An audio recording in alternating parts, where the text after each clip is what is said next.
Welcome to the Workspace of Tomorrow podcast, brought to you by Room, the New York City startup rethinking the modern workspace, in partnership with The Slowdown. I'm your host, Spencer Bailey. Here, I speak with creative leaders who have had a front row seat to observe the transformational shifts in how we're all working today, and have deep insight into where things are headed.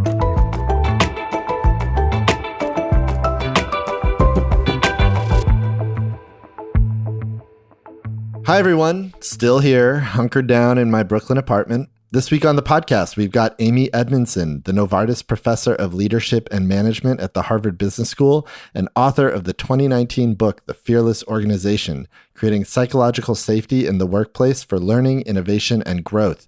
She spoke with us from her home in Massachusetts. On the episode, we discuss the steps leaders should be taking and thinking about as companies begin to bring their employees back to the office, as well as not only workspace safety concerns, but also the concept of psychological safety. We also speak about the importance of teaming, the idea of coordinating and collaborating with experts of all kinds in different time zones and different countries. And we touch on the transformative takeaways from her early years working for the forward-thinking 20th century designer and engineer R. Buckminster Fuller, best known as the inventor of the geodesic dome. Let's jump into it. Here's my conversation with Amy Edmondson.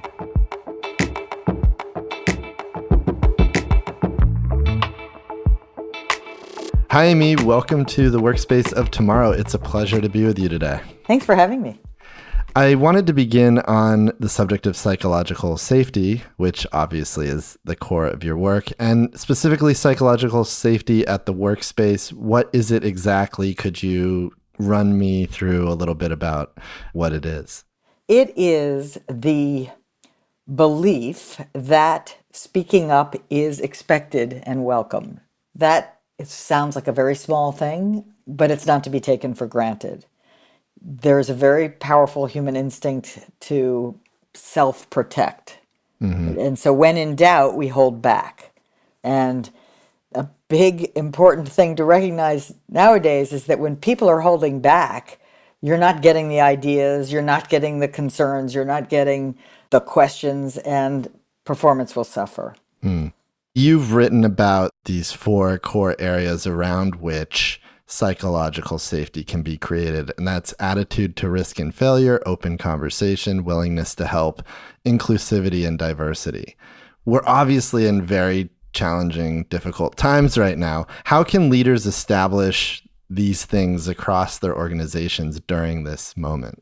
I think leaders can do three simple things, but simple doesn't mean easy. And the first one is set the stage, frame the situation in ways that make it crystal clear that they genuinely want to hear from people, that they genuinely welcome those ideas, that they genuinely welcome the bad news, the crazy ideas, the tough question, right? Because they recognize that we collectively are more at risk if we're not hearing from each other, if we're not engaging in the tough conversations.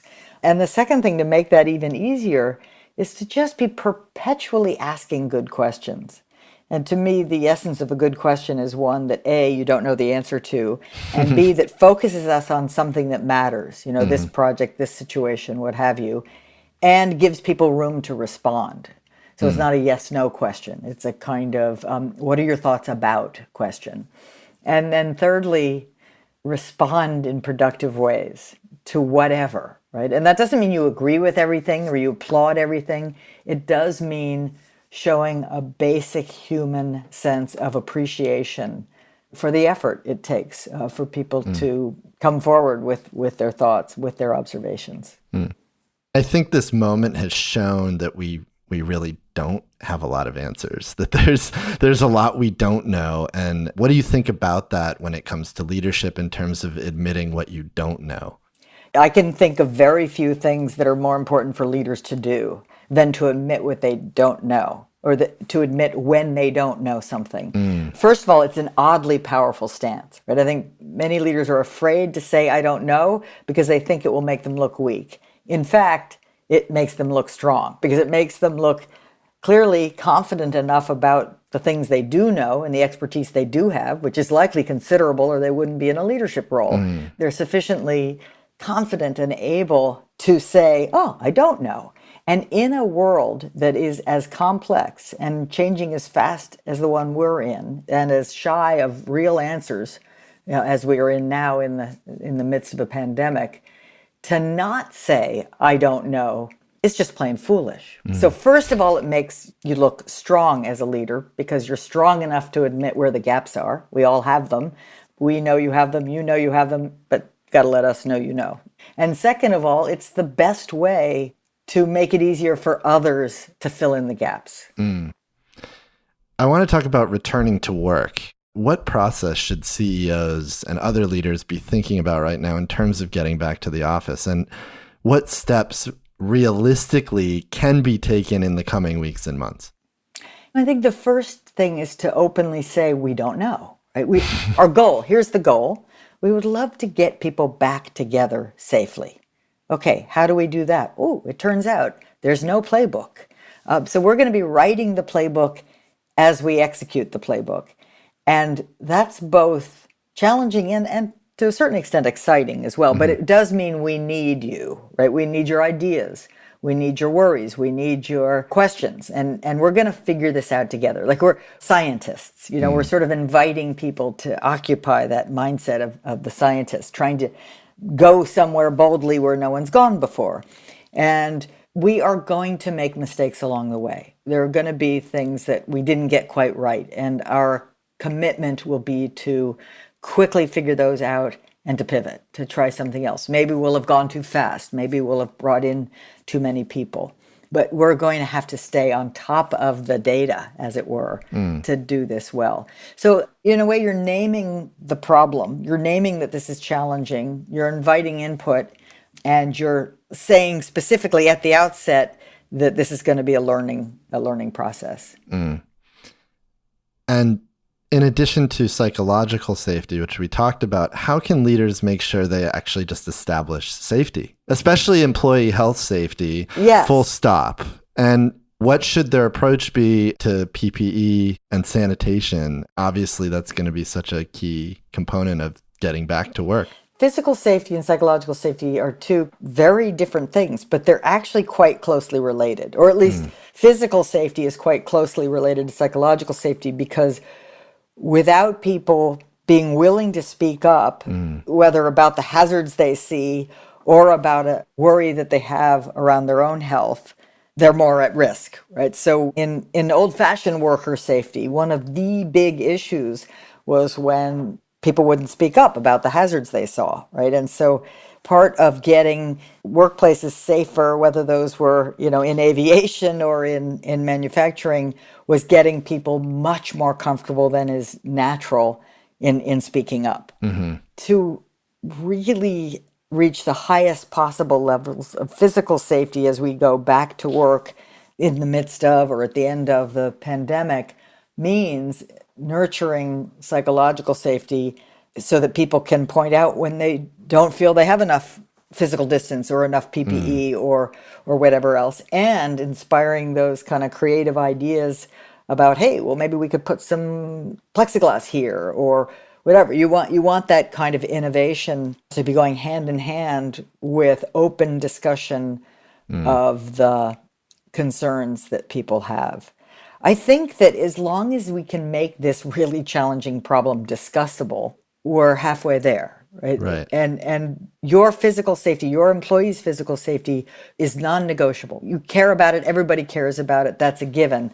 The challenging part is figuring out what you need to do to get there in the absence of a playbook. Right.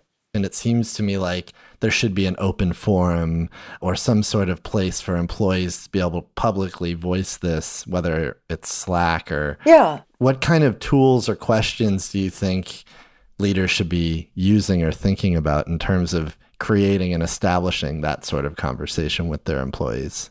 I'm agnostic as to whether it's Slack or analogous or whether it's allowed or via Zoom, because that will differ based on the kind of workplace it is, the size, the number of people that need to have a conversation. But the key is having the conversation and having it in a way that the invitation to participate is quite explicit and that people honestly feel it's safe to participate in that conversation. And I think the way you do that is that you're equally clear about the genuine desire to hear from people and to have this conversation, and the genuine curiosity about what they might see or know or what ideas they might have. And what recommendations would you have for properly monitoring a company's health? And that includes employee well-being through this pandemic. What tools or ways can leaders monitor the actual pulse of the company? Pulse is a good way to describe it, because I think the don't let perfect be the enemy of good enough. What you want are brief, not excessively time-consuming, and reasonably frequent probes into how people are feeling, into their psychological safety, into their COVID or specific concerns or lack thereof. And also, I think it's a good idea to ask people about the messaging that they're hearing. Are they hearing too much? Are they hearing too little? Ask them for their satisfaction with, if you can't think of a better word, the communications they're receiving. Because I think we're equally at risk of too much versus too little. Yeah. And too much can instill fear. Yeah, and just overload. Yeah. There's almost, in many workplaces, an excess of meetings or messages or emails or Slack channels where there's so many different channels to keep up with, you almost don't feel like you have enough time to get anything done. So I think when you're assessing people's appreciation levels of the messages they're hearing, it's what they're hearing, whether it's clear, whether it's helpful, and whether the frequency is about right or not. An incredible amount of collaboration and communication, specifically teaming, as you've described it, is required to not only sort of weather this pandemic, but for most any business to be successful in 2020 or beyond. Yes. Could you talk about the power of teaming and how at its best it can transform how a business operates? Teaming is communicating and coordinating with other people to get something done, and teaming and coordinating across boundaries of all kinds. The biggest ones are distance, as we're doing more and more of now, expertise or knowledge domain. Oftentimes when you're talking to someone from a different area of expertise, you're talking right by each other and you're unaware of it, right? So that's a kind of hurdle. Or status, the vertical hierarchy in organizations. Teaming is coordinating and communicating across boundaries to get things done. And it's particularly needed when you're facing uncertainty and complexity, novelty. Right. So that means it's particularly needed right now. And one of the interesting things to think about is how to put teaming to work to build the future. And I think there's been a lot of discussion during this time about going back, right? We all deeply want to go back to normal. Yeah. But we're not going to go back. Like it or not, we're going forward. And some aspects of the future that we will be in will resemble the past that we came from. But some aspects won't. And it's going to be up to us teaming together across boundaries to design that future together.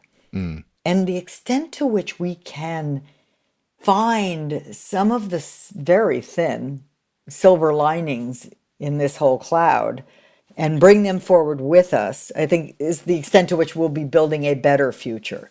So let me illustrate. I think one silver lining is that in the midst of the pandemic, not everybody, but I think many work from home employees are finding it easier to be more open Yes. than they were in the past. You almost can't help it. Your child runs through the meeting, right? That would normally not be an acceptable thing, but it becomes funny. You apologize and you say something more open than you normally would. And then we have this moment of human connection, and this is a good thing. It's a bonding thing. So for example, can we take some of this new openness, like we're just taking ourselves a little bit less seriously in terms of that work face mode? Can we take some of that back, which I think helps creativity and helps innovation? But more broadly, I would be looking to employees everywhere to be saying, like, what have we learned here about ourselves, about our customers, about our products that we might not have learned if this hadn't happened? And how can we use some of those lessons to reinvent ourselves going forward. I wanted to bring up a piece that you wrote in 2014 for the Harvard Business Review about the necessary management to fight Ebola. And it seems appropriate to bring up right now because once again, organizations around the world are having to team up and create these new strategies to defeat this invisible virus, COVID-19. How should leaders in all spheres, whether corporate, political, public health, be thinking about teaming right now? And I know you talked a little bit about that, but I'm curious, like, what strategies should they be putting in place to run as smooth as possible a business amidst vast uncertainty? It's a great question. And it starts with unity of messaging, right? This is very clear. And whether it's a daily briefing or whatever the right frequency is that's got the latest up-to-date information, recognizing that that is a constantly shifting document. Mm-hmm. There's a centrality in the decentralization that must happen. So the centrality of messaging, the centrality of data gathering, but meanwhile, enormous empowerment and delegation of all of the various problems that need to be solved. And there are many. And they need to be solved by the experts who are closest to whatever the problem is. And they have total permission to do what they need to do to solve those problems, including to fail. I mean, we don't want them to fail. They don't want to fail either, but they cannot be punished for failing. They can only be given more room to keep working. So there is this funny combination of top down and bottom up, but it's profoundly organized. It's more like a biological system than a human organizational system, because the rules that govern activity are quite consistent, but your ability to kind of command and control it is very, very low.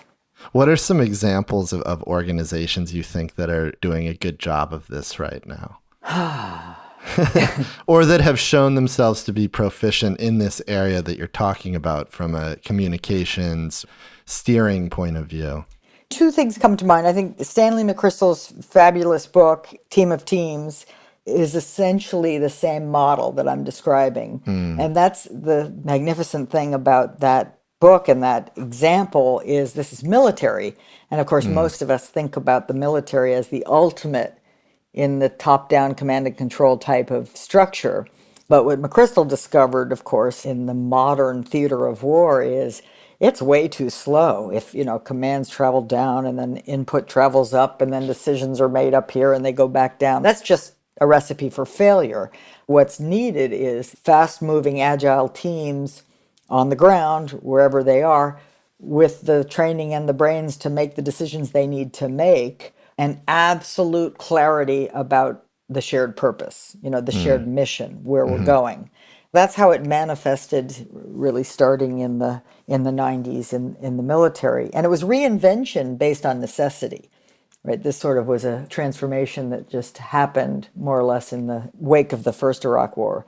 Another example, more current, would be some of the really well-run hospitals, big urban hospitals in New York, in Boston, in the midst of the pandemic, where there's enormous clarity about the mission, clarity about the purpose, and then a necessary enabling and empowering of those at the front lines to do what they need to do as best they can and speak up, ask for help, ask for PPE. If we translate that model to a tech company or an auto company or a retail company, obviously retail's having new challenges, but it works in the same way, and that it's up to the top, the senior executives, to get super clear about the purpose. And super clear about the mission. What is it that we will try to do given what we're up against? I like that you brought up hospitals because you've done a lot of research in that area over the years. And every patient, of course, is different. There's a great level of care and coordination that's required across the board in hospitals, all sorts of different types of expertise. What do you think that you've seen from your studies of hospitals can be applied to managing a workspace as we return to the office? I've always thought of hospitals as, especially academic tertiary care hospitals, as a kind of extreme version of what other workplaces faced, meaning all workplaces face a need for teamwork and collaboration, but hospitals face it sometimes in a more sped up and intense version. All organizations face status differences between different roles. Hospitals face it in a way that they've always taken way too seriously, or maybe just seriously enough. But if you look at how hospitals solve those problems, the good ones, it tells you a lot about how businesses can solve similar problems. You said, no two patients are alike, and that's true, but they might be 80% alike and then 20% different. So how do you put in place rules and structures and protocols in a way that people take them seriously, but that don't tie the hands, that don't become overly bureaucratic? That becomes the question of how do you have enabling structures rather than inhibiting structures? And hospitals have to, when they mess up, the stakes are higher in many settings. And the speed at which things happen, it's not that things are always rushing around, but things happen within hours and days that might be happening over months. A project might be a patient who comes in who's sick and then goes home. That might be a 4-day project.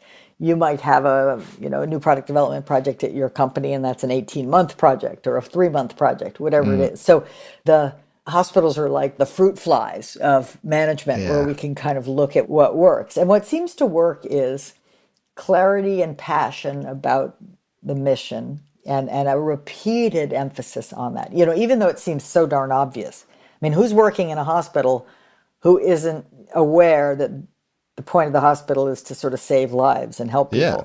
Like, it's obvious. So you think, you don't need to say it. No, you do need to say it. Oddly, you need to say it daily, right? Why? Because people are busy and they're distracted and they need to be reminded, re-minded. You got to get back to that mindset that's sort of, why I do this, like why it matters. Because otherwise you're frustrated with your colleague, or you're tired, or you had a fight with your spouse, or whatever it is. Yeah. We all need help getting back to what really matters. It's positive reinforcement. It's big picture thinking. It makes you feel like you're part of something larger than yourself, which is always a good thing. So that's one thing. 2 is hiring well, getting people who are smart and capable and have some expertise, but also are learners. And then breaking down the barriers to teamwork and enabling the teamwork through things that range from training to just good leadership at the unit level.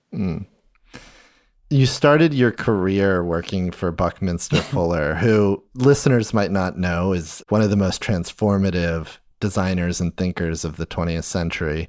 His ideas have changed architecture, changed the design landscape, technology. What are your greatest takeaways or learnings from the time you spent with him, and how could they be applied to the current moment? That's a wonderful question. It always brings a smile to my face to think about Bucky. So Buckminster Fuller, everybody called him Bucky, born in 1895, but saw the future more clearly than people born, 50 years later in many ways. One just memorable takeaway for me is Bucky said you can't learn less, right? So it was this notion that it's okay to try something even if you fail, right? So it's sort of like your real wealth is your learning inventory, not your doing inventory. So you can't learn less means let's try it. Let's see what happens, right? We will still be richer for having tried it. He also said, and I love this, he said, dare to be naive, which is, for adults hard to do, but dare to sort of dream, dare to imagine, let's say, a better future right now, that this shared experience could end up bringing us somewhere where we are more thoughtful about our small planet. Fuller was famous for coining the phrase spaceship Earth, and he only coined it because he was trying to say, you've got to realize that we are on this shared craft, and it's all we have. And our primary job as human beings is to work together to make it work. Not to fight each other, not to accumulate the most money or whatever, but to solve problems in support of not just our species, but especially our species. So beautiful. To close, what's your great hope for the future of the workspace and as we emerge from this? Oh, my great hope for the future of the workspace is that we will find ways to create environments where people really can bring their full self to work, have the joy of teaming up with others to create things and solve problems that they truly believe matter. And that will help give rise to sustainable organizations in every sense of that word. Thank you so much, Amy. It was great to speak with you today, and thanks for coming on the podcast. Thanks for having me, Spencer. Thanks for listening. For more on the podcast, head to theworkspaceoftomorrow.com. You can follow Room on Instagram, Twitter, and Facebook at Made by Room. And be sure to visit room.com to learn more about how the New York City startup is reimagining the modern workspace. We'll be back with our next episode soon. Stay tuned.